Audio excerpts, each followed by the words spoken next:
हिंदुस्तान की सिरका ताज सियाचिन ग्लेशियर।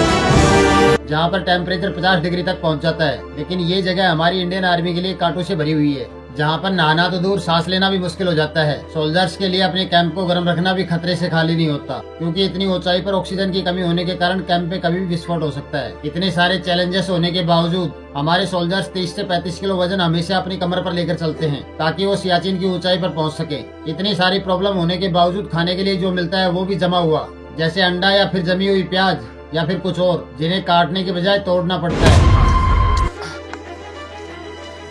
ऐसे मारने से ये है पत्थर का जैसा आदमी का सी भी नहीं पता नहीं है। ये देखो ये हमने मारा। इतनी सारी मल्टीपल प्रॉब्लम होने के कारण जो सोल्जर सियाचिन में पोस्टेड होते हैं, उनकी फिजिकल बॉडी की स्पीड स्लो होने लगती है। तेज धूप होने के कारण या ज्यादा बर्फ होने के कारण आंखों से ब्लाइंडनेस होने लगती है, और यही बर्फानी तूफानों का तेज होना हो या फिर बर्फीली एयर का तेज होना हो, ये सब उनकी प्रॉब्लम को और कई गुना ज्यादा बढ़ा देते हैं, जिसके कारण फ्रंट लाइन पोजीशन पर हमारे ऑन ड्यूटी सोल्जर्स को एक भयंकर आइस फॉल का सामना करना पड़ता है, और आइसी सरफेसेस पर दरारों का खतरा हमेशा बना रहता है। आइए दोस्तों, समझते हैं आज की इस वीडियो में सियाचिन में पोस्टेड हमारे सोल्जर्स कैसे करते हैं इन तूफानों का सामना।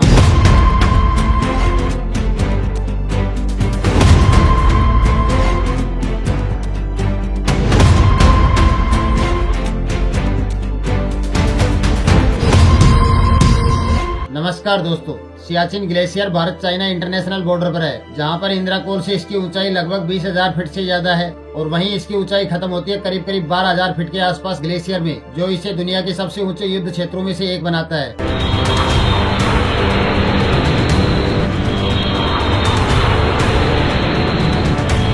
और यही नहीं, और सुनो, बानाटोप जो भारत की सबसे ऊंची और लास्ट चेक पोस्ट है, जिसकी ऊंचाई लगभग 20,000 फीट से भी ज्यादा है, जहां पर पहुंचने के लिए हर एक सोल्जर को 80 किलोमीटर और 20 दिन की चढ़ाई करनी पड़ती है।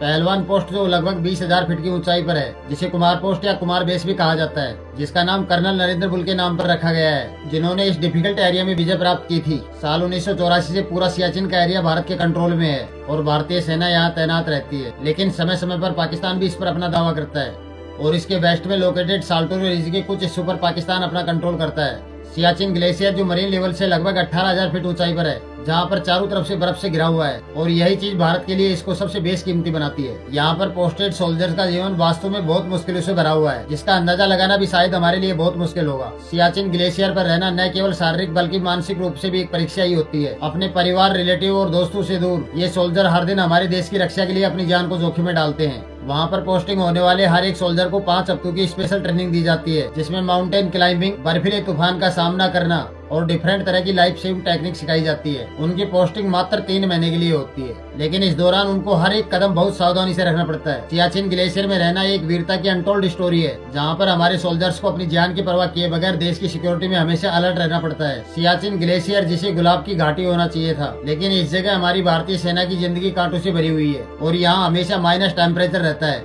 जहाँ पर नहाना तो दूर सांस लेना भी मुश्किल हो जाता है। और इतना ही नहीं, सियाचिन में अगर किसी सोल्जर ने सर्दी से बचने के लिए अपने कैंप को ओवर हीटेड किया, तो ऑक्सीजन की कमी होने के कारण कैंप में विस्फोट हो सकता है। लेकिन उनकी प्रॉब्लम यही खत्म नहीं होती, क्योंकि एक ऐसी जगह जहाँ पर हम अपने पैर तक नहीं उठा सकते। इसके अलावा उन्हें हर कदम पर अपनी कमर पर 30 से 35 किलो वजन लेकर चलना पड़ता है, ताकि वो सियाचिन की ऊंचाई पर पहुँच सके। इतने सारे चैलेंजेस होने के बावजूद भी उन्हें खाने के लिए जो भी मिलता है वो भी जमा हुआ, जैसे अंडा हो या फिर जमी हुई प्याज या फिर कुछ और हो, जिन्हें काटना नहीं बल्कि तोड़ना पड़ता है। ऐसे मारने से ये है पत्थर का जैसा आदमी का सी भी नहीं पता नहीं है। ये देखो ये हमने मारा।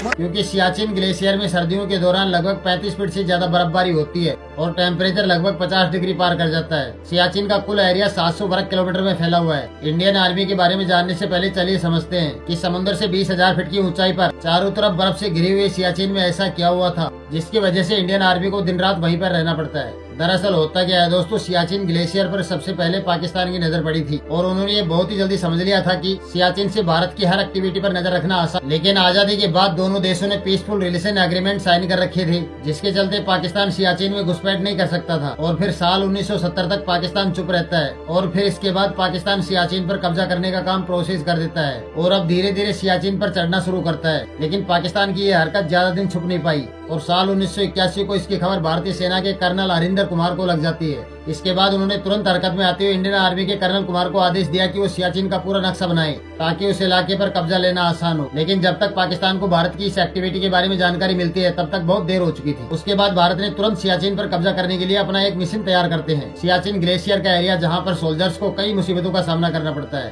Press information bureau government of India की एक रिपोर्ट्स के अनुसार सियाचिन ग्लेशियर में ऑन ड्यूटी सोल्जर्स के सामने आने वाली परेशानियों का कारण वहाँ के वशिष्ठ भूभाग और बिगड़े हुए मौसम की सिचुएशन है। खराब मौसम होने के कारण सियाचिन में तैनात सोल्जर्स के सामने कई बड़ी मुसीबतें पैदा करती है, जैसे कि सबसे पहले ठंड और ऑक्सीजन की कमी होने के कारण जवानों के शरीर की कार्य क्षमता घट जाती है, जिसके कारण उनको काम करने में बहुत परेशानी आती है। तो हमें acute mountain sickness, high altitude pulmonary oedema, high altitude cerebral oedema, इस तरह की बीमारियां हो सकती हैं। और दूसरा कारण तेज धूप में बर्फ रिफ्लेक्ट होकर जवानों की आंखों को इफेक्ट करती है, जिस कारण से वो टेम्परेरी रूप से अंधे भी हो सकते हैं। इसे स्नो ब्लाइंडनेस भी कहा जाता है। जिस ऑल्टीट्यूड पे जाके जवान रहते हैं, इस ऑल्टीट्यूड पे कहीं पे भी देश में या कहीं भी दुनिया में कोई भी नहीं रहता है। यदि आप माउंट एवरेस्ट को भी कंपेयर करें माउंटेनियरिंग के साथ, तो वहां जाके एक दिन में सबमिट करके आप उतर जाते हैं। पर यहाँ जवान दुश्मनों से भी लड़ता है, मौसम से भी लड़ता है, ऑल्टीट्यूड से भी लड़ता है और वहाँ पे तकरीबन 3 से 4 महीने रहता है। इसके अलावा बर्फानी तूफान और ठंडी हवाएं भी बड़ा खतरा पैदा करती हैं। बर्फानी तूफान इतने भयंकर होते हैं कि जवानों को डायरेक्शन के साथ साथ उनके हथियार और रहने के स्थान को भी नुकसान होता है। ठंडी हवाएं शरीर को ठंडा करके हाइपोथर्मिया जैसी गंभीर सिचुएशन का कारण बन जाती हैं, जिसके कारण फ्रंट लाइन पोस्टेड पर तैनात सोल्जर्स को स्नो स्लाइड और आइस कवर्ड सरफेसेस पर दरारों का खतरा बढ़ जाता है। उनको ऊंचाई और बर्फ से ढके इलाकों की सामान्य परेशानियों के अलावा बर्फ की दीवारों से भी निपटना पड़ता है। मैम, हमारा जो ट्रेनिंग है वो इस प्रकार का रहता है कि लड़के जनरली मॉरली वेरी हाई रहते हैं। हमारी ट्रेनिंग इस प्रकार की होती है, जनरली हमारा मोरल लो नहीं होता है किसी भी हालत में, किसी भी परिस्थिति में। और मोरल हाई तो हमारा एक दूसरे के साथ रहने से अपने आप हो जाता है। जब मैं अपने साथी को ट्रेनिंग करते हुए देखता हूं तो मेरा भी जज्बा उसको ट्रेनिंग करते हुए देखते हुए जागता है। 15 जुलाई साल 2019 को state minister for defence Shripad Naik ने पार्लियामेंट को बताया कि ऊंचाई पर तैनात जवानों को हमेशा हाई प्रायोरिटी दी जाती है। सियाचिन ग्लेशियर की चढ़ाई करने के लिए जरूरी आइटम का ऑर्डर लंदन की एक कंपनी को दे दिया जाता है, जो पहले से ही भारत के लिए ऐसे प्रोजेक्ट की सप्लाई कर रही थी। भारत ने हमेशा भाईचारे को इम्पोर्टेंस ज्यादा दी है और इसी भाईचारे की वजह से लंदन की उस कंपनी ने भारत को ये जानकारी दी थी कि पाकिस्तान सियाचिन पर कब्जा करने की योजना बना रहा है और इसी इन्फॉर्मेशन के बेस पर भारतीय सेना ने साल 1984 में ऑपरेशन मेघदूत चलाया था और पाकिस्तान के एक हफ्ते पहले सियाचिन ग्लेशियर के टॉप पर पहुंचकर भारत का राष्ट्रीय ध्वज फहरा दिए थे।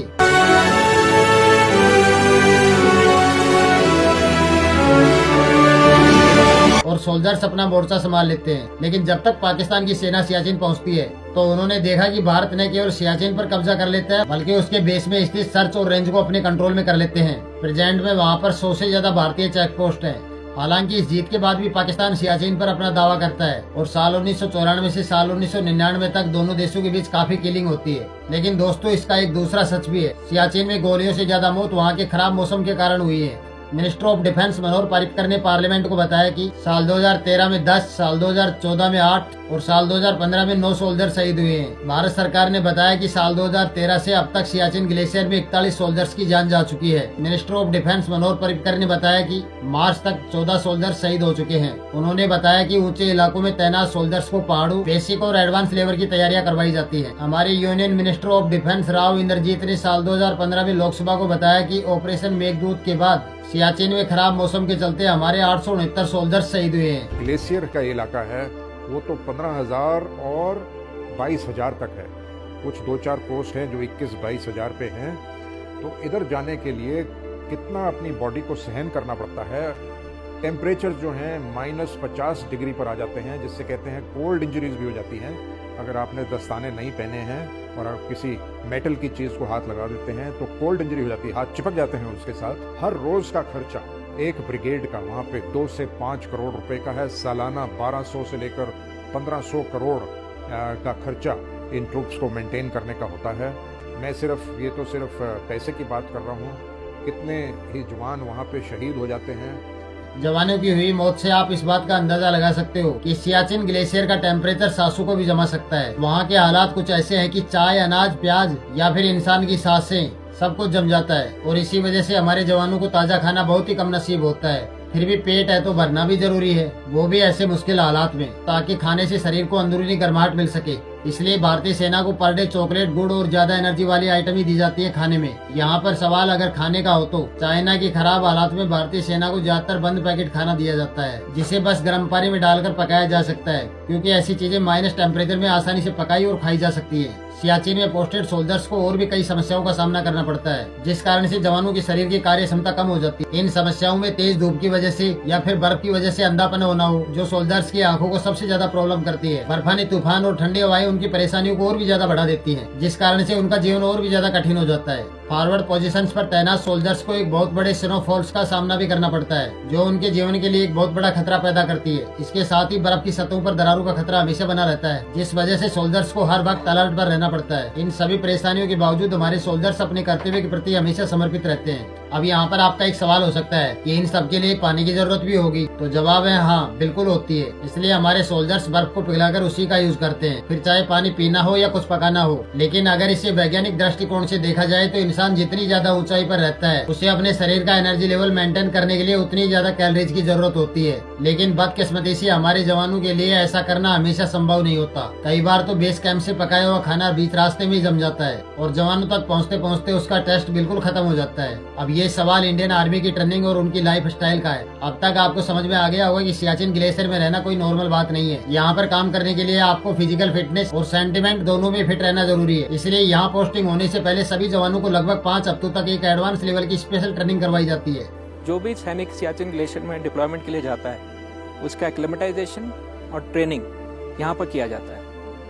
एक जवान यहाँ पर 21 दिन की ट्रेनिंग करता है, जिसके बाद उसका टेस्ट होता है और जो टेस्ट में पास होते हैं उन्हीं को ऊपर सियाचिन ग्लेशियर में नौकरी करने के लिए भेजा जाता है। दूसरा महत्वपूर्ण कार्य जो बेस कैंप से किया जाता है कि वो जो सारे सैनिक ऊपर डिप्लॉयड हैं, उनका सारा का सारा सामान, खाने पीने का अपना पर्सनल सामान वो खुद लेके जाते हैं पैदल, लेकिन खाना पीना और रहने के लिए जो होने चाहिए वो सारा सामान यहाँ से हेलीकॉप्टर्स के द्वारा भेजा जाता है। तकरीबन 200 से 250 टन का सामान हर महीने यहाँ से भेजा जाता है, जो पूरा कोऑर्डिनेशन बेस कैंप से किया जाता है। शुरू के कुछ दिन तो उनको कश्मीर में सिखाया जाता है। सियाचिन में उनको माउंटेन क्लाइंबर्स की तरह जिंदगी बितानी होगी। इसके बाद जब ये सोल्जर लाइफ स्किल सीख जाते हैं, तब उनको सियाचिन बेस कैंप लाया जाता है। वहाँ उनको बाकायदा सेना की तरह रेस से लेकर डिफेंस तक की सभी चीजों की ट्रेनिंग करवाई जाती है। इस दौरान उनके दिन की शुरुआत रोजाना 1 घंटा मिलने वाली फिजिकल ट्रेनिंग से होती है, जिसके बाद उनको सियाचिन ग्लेशियर पर चढ़ना उतरना और बर्फीले तूफान का सामना करना जैसी लाइफ सेविंग चीजों की ट्रेनिंग दी जाती है। जब उनकी ये ट्रेनिंग खत्म हो जाती है तो हर सोल्जर्स को वीईपी का टेस्ट पास करना होता है, जो कि एक कंपलसरी गाइडलाइन है। जो भी जवान इस टेस्ट को पास करता है उसे आगे की जिम्मेवारी सौंप दी जाती है और उसकी पोस्टिंग सियाचिन ग्लेशियर में कर दी जाती है, जहाँ पर उनकी पोस्टिंग सिर्फ 3 महीने के लिए होती है। सियाचिन ग्लेशियर की भयंकर ठंड का अंदाजा आप इस बात से भी लगा सकते हैं कि वहाँ का मैक्सिमम टेम्परेचर -50 डिग्री प्लस होता है। ऐसी सिचुएशन में नहाना तो दूर, उसके बारे में सोचना भी बहुत बड़ी बात है। इसलिए वहाँ पोस्टेड जवानों को ना तो नहाने की और ना ही शेव करने की परमिशन दी जाती है, क्योंकि यहाँ की माइनस टेम्परेचर में स्किन बहुत नाजुक हो जाती है, जिससे कैंप के दौरान किसी भी सोल्जर्स को चोट लगने का खतरा बढ़ जाता है। यदि किसी सोल्जर्स को चोट लग गई तो उस घाव को भरने में काफी टाइम लग जाता है। और यही नहीं, पोस्टिंग के बाद जितने भी सोल्जर्स सियाचिन में रह रहे होते हैं, उन पर हर वक्त जान का खतरा मंडराता रहता है। इस बर्फीले रेगिस्तान में कौन सी जमीन कब कहां से धंस जाए और कौन सा तूफान आ जाए, ये कोई नहीं कह सकता। और इसी कारणवश सभी सोल्जर्स एक दूसरे को रस्सी से बांधकर कहीं आते जाते हैं, ताकि किसी भी क्राइसिस वाली सिचुएशन में एक दूसरे की हेल्प कर सके। दोस्तों, अब तक आप ये समझ गए होंगे कि इस जगह का लेवल कितना खतरनाक और कितना खौफनाक है। लेकिन इनकी प्रॉब्लम यही खत्म नहीं होती। सियाचिन बेस कैंप से ऊपर ग्लेशियर तक इंडियन आर्मी को महीने भर का राशन कुछ टाइम में ही मिलता है। मतलब सियाचिन का मौसम और वहाँ चलने वाली 160 किलोमीटर प्रति घंटे की स्पीड से हवा चलती है। ऐसी परिस्थिति में हेलीकॉप्टर को ऑपरेट करना बहुत मुश्किल होता है, इसलिए यहाँ विशेष हेलीकॉप्टर चीता का यूज किया जाता है, जो सिर्फ महीने में एक बार कुछ टाइम के लिए ऊपर बनाए गए हेलीपैड पर राशन डिलीवर करता है, ताकि उनके किसी भी मूवमेंट की भनक दुश्मन को न लग जाए। लेकिन अगर आपको लग रहा है कि सियाचिन ग्लेशियर में रहने वाले सोल्जर्स की प्रॉब्लम सिर्फ यहीं तक है, तो ऐसा बिल्कुल नहीं है। सियाचिन पर सोल्जर्स को 2 मोर्चों पर एक साथ लड़ना पड़ता है। सियाचिन में दुश्मन के साथ साथ मौसम के साथ भी एक भयंकर युद्ध करना पड़ता है। कई बार सिचुएशन इतनी खराब हो जाती है कि जरूरी सामान न होने के कारण जवानों की मौत तक हो जाती है। इसलिए वहाँ रहने वाले हर एक सोल्जर को बड़ी सावधानी से अपने कदम रखने होते हैं। सावधानी के साथ ही उनको हर वक्त अलर्ट भी रहना पड़ता है, क्योंकि छोटी सी लापरवाही की वजह से उनकी जान जा सकती है। लेकिन ये प्रॉब्लम सिर्फ जवानों तक ही सीमित नहीं है। ये सोल्जर अपना घर परिवार छोड़कर हमारी हिफाजत के लिए बर्फ के रेगिस्तान में रहते हैं, लेकिन उनका सेक्रीफाई करना हमारे लिए किसी से कम नहीं है। इसलिए उनकी जिम्मेवारी गवर्नमेंट ऑफ इंडिया अपने पास रखती है। रोजाना सियाचिन ग्लेशियर पर मौजूद 3000 से ज्यादा जवानों पर लगभग 6000 करोड़ रुपए से ज्यादा खर्च करती है सरकार, ताकि वहाँ पर खाना और जरूरत की सभी चीजें पहुँचाई जा सके। और केवल इतना ही नहीं, इन जवानों को बर्फीली हवा और दुश्मनों से सेफ रखने के लिए, जिससे उनको पहाड़ पर चढ़ने उतरने और दुश्मनों से लड़ने में सहायता मिलती है। लेकिन दोस्तों, फिर सवाल वही है, आखिर क्यों सियाचिन ग्लेशियर भारत के लिए इतना जरूरी है? सरकार ने ऐसे खौफनाक माहौल में हमारे जवानों को तैनात कर रखा है। दरअसल होता क्या है, जब भारत और पाकिस्तान का पार्टीशन हुआ था, तब से लेकर आज तक दोनों देशों में दुश्मनी का माहौल है। इसलिए दोनों देशों में शांति और स्थिरता बनाए रखने के लिए साल 1984 में कराची एग्रीमेंट और साल 1972 में शिमला एग्रीमेंट, दोनों देशों ने ये तय करके साइन किया था कि काराकोरम की पहाड़ियों के पास मौजूद सियाचिन ग्लेशियर में कोई दुश्मनी नहीं करेगा। लेकिन हमने कई बार देखा है कि इन समझौतों का उल्लंघन खासकर पाकिस्तान की तरफ से कई बार हुआ है, और इसी वजह से भारत ने सियाचिन में अपनी सेना को डिप्लॉय कर रखा है, ताकि दुश्मन की हर एक्टिविटी को ट्रैक किया जा सके। भारत ने पहले ही इस एरिया को अपने कब्जे में कर लिया था, क्योंकि वो नहीं चाहता था कि काराकोरम की पहाड़ियों में LOC के खत्म होते ही एक तरफ NG 9842 जो कि पाकिस्तान के बलूचिस्तान में खत्म होती है, और दूसरी तरफ चाइना का एक्साइडेड पॉइंट किसी भी हालात में सियाचिन की वजह से विवादित हो। ऐसा इसलिए क्योंकि अगर दोनों देशों में से किसी ने भी सियाचिन पर कब्जा कर लिया, तो उनके लिए हमारी हर एक्टिविटी पर नजर रखना आसान हो जाएगा। साथ ही दोनों देश अपने सामरिक दृष्टिकोण की वजह से एक साथ इंडिया पर अटैक कर सकते हैं, और ऐसा होने पर इंडिया के लिए अपने दुश्मनों से एक साथ लड़ना थोड़ा मुश्किल हो जाएगा। इसी वजह से इंडियन आर्मी को सियाचिन के खराब सिचुएशन में तैनात किया गया है, ताकि वो दोनों देशों में पैदा हुई इस दूरी को बनाए रखे। सियाचिन दुनिया का सबसे बड़ा और ऊंचा बैटलफील्ड है, जहाँ से भारत के लिए अपने दोनों पड़ोसी देशों की हर एक्टिविटी पर नजर रखना आसान होता है। इसी वजह से हमारी आर्मी को सियाचिन में सांसें जमा देने वाली ठंड में भी रहना पड़ता है। लेकिन इसमें एक चीज और है दोस्तों, भारत सरकार सियाचिन में तैनात इंडियन आर्मी की सिचुएशन को सुधारने में हर संभव प्रयास कर रही है। लेकिन सबसे जरूरी बात, हमारे सोल्जर्स की सुरक्षा सुनिश्चित की जाए। भारत और पाकिस्तान की लड़ाई कब खत्म होगी ये तो कोई नहीं जानता, लेकिन क्या हर बार सियाचिन में रह रहे हमारे सोल्जर्स की जान को जोखिम में डालना पड़ेगा? हमें इस मुद्दे पर विचार करना चाहिए और इसका समाधान ढूंढना चाहिए। अगर आपके पास में कोई अच्छा सुझाव है तो हमें कमेंट सेक्शन में जरूर बताएं। साथ ही अगर आप इंडियन आर्मी के इस जज्बे को सलाम करते हो तो इस वीडियो को लाइक करें और अपने सभी दोस्तों और परिवार के साथ ज्यादा से ज्यादा शेयर करें। उम्मीद करता हूँ ये वीडियो आपको इन्फॉर्मेटिव लगी होगी। ऐसी इन्फॉर्मेटिव वीडियो देखने के लिए हमारे चैनल को सब्सक्राइब करें। Thank you for watching. धन्यवाद दोस्तों। जय हिंद।